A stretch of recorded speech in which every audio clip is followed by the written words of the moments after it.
I had an early miscarriage, and this was my third pregnancy, so I'd already had 2 children, and I'd had really good pregnancies, so I was a bit smug probably, and I'd had good experiences. And then at 9 weeks we had a scan because I'd been bleeding and baby was there, and then at the 12-week scan the radiographer said that there was no heartbeat.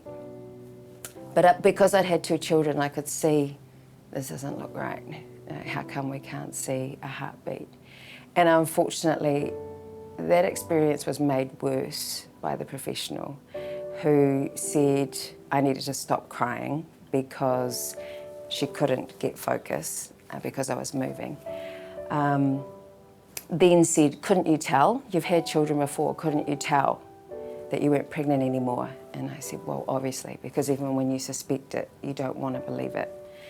So it could have been better than it was, and I was just grateful my husband was there, and we were just so shocked because I'd had 2 pregnancies that went full term and had good labours. The grief really surprised me, how deep it was, because I'd been really worried about how do you go from 2 to 3 children? Is this a great idea? What am I doing? And I felt guilty for all that doubt and what that had maybe impacted upon our baby. I had a lot to work through in terms of guilt, feeling that I'd been worrying about this baby, not thinking about this baby in the same way that I had with the other 2, because I was busy going, how do you have 3 kids? Am I doing the right thing and at the right time? And so I had to do a lot of fear release once I did get pregnant again. I did some work before I even tried to get pregnant again, because I felt like I had done something that had contributed to baby passing away.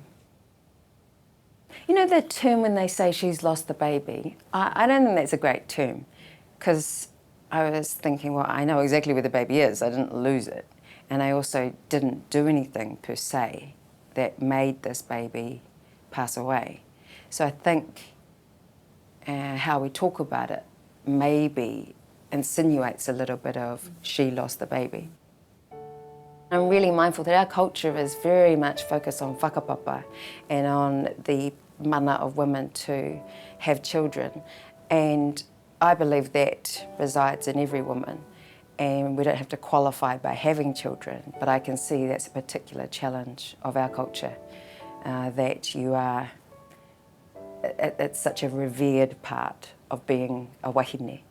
And so therefore, if it doesn't work for you, it's hard. It's a really big feeling of loss. Our daughter who followed our loss, who we called Potiki, so we had a name for this baby, sort of like a nickname while they were in the womb. And our daughter's name is Maiana, and that's the current that brought our waka from Hawaii, which is her big brother's name, and where Kurawaka is, so all their names are connected. But Maiana is a dual current, and so it just recognised that the other baby was the current that it wasn't quite time for, it wasn't quite the right time, but it's a current that still flows with our whānau. In terms of timing, I needed some time to heal before I could even try to get pregnant again. And one thing this baby did, and I feel like one of its forces in this world, was to assure me that there was someone missing. You know, we definitely were meant to be a family with 3 kids, and so I'm really grateful for that, because everything that I'd worried about, going, oh, how do you have 3 kids, was removed by the fact that I felt such loss, and I really did feel like there was supposed to be someone else in our family. And I look at her now, and she was definitely meant to be here. I can't imagine our whānau without her.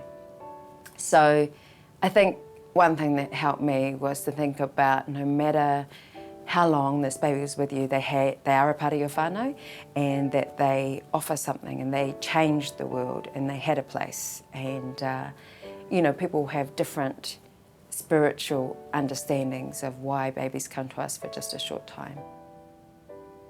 The silence of the first trimester isolates women, and that's what we can change and should change.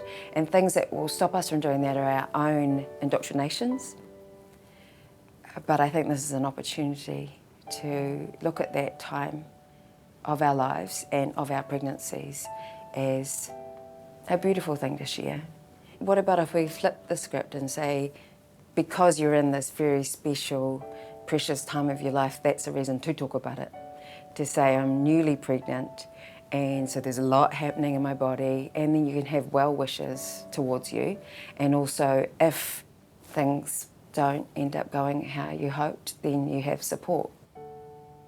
You know, when I think about our baby, and we have this concept of atua kahu kahu in Māori culture, you know, so that the spirits of unborn babies can be kaitiaki for a whānau. Some also believe that that's not a good tohu for a family. And I think, you know, your interpretation, your belief is everything. Personally, we believe that this baby is a kaitiaki and always with our whānau and plays a really important role in our whānau. That's why they are remembered in our youngest daughter's name. That's why they're honoured as part of our whānau. And when people ask me how many kids I have, I say 3. And if they are an open sort of person, I might say, and an angel baby, you know, a baby who came to us only in Wairua. But, you know, this, I feel like now with the journey that we had, I'm really grateful that I know who that baby was and I know what they offered our whānau.